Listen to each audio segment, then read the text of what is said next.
At Colorado State University, we're striving to improve our campus culture and climate around gender and make CSU the best place for women to work and learn. Like with most organizations, turning these goals into realities means approaching issues of equity and inclusion from multiple angles, like policy work, training, and education. Exclusive, inconsistent, or outdated policies can perpetuate systemic inequities that disproportionately affect people based on their gender, even if those policies are not explicitly gender-related. So thus, policy consideration should extend beyond more obvious connections to gender, like ensuring access to lactation facilities or the consistent implementation of family leave policies. Mandating supervisor training and adjusting hiring and onboarding processes can be done in ways that benefit everyone, especially including the recruitment and retention of women in an organization. If we imagine the pursuit of equity like building a house, revising specific policies or creating new ones where they don't yet exist can strengthen the foundation that supports opportunities and success for everyone.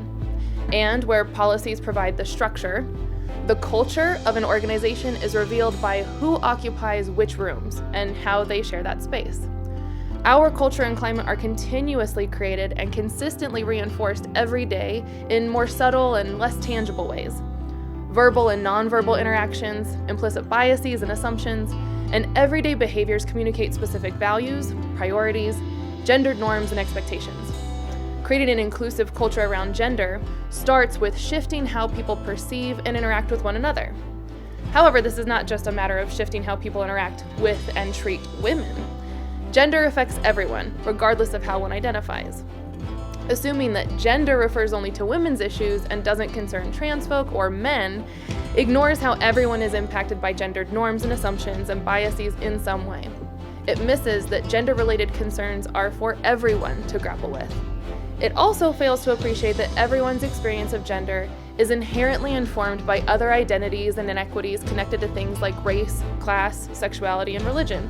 So while it's important to identify and address concrete things like policies and procedures, we also have to look at people, not just others, but people like ourselves, to recognize how and when we can do better to create a more equitable culture around gender. I'm Dr. Corey Wong, Special Assistant to the President and Director of the Women and Gender Collaborative at Colorado State University. To create an inclusive culture, we are attending to our policies, educating our community about gender, and encouraging everyone to recognize how they contribute to creating a culture of equity.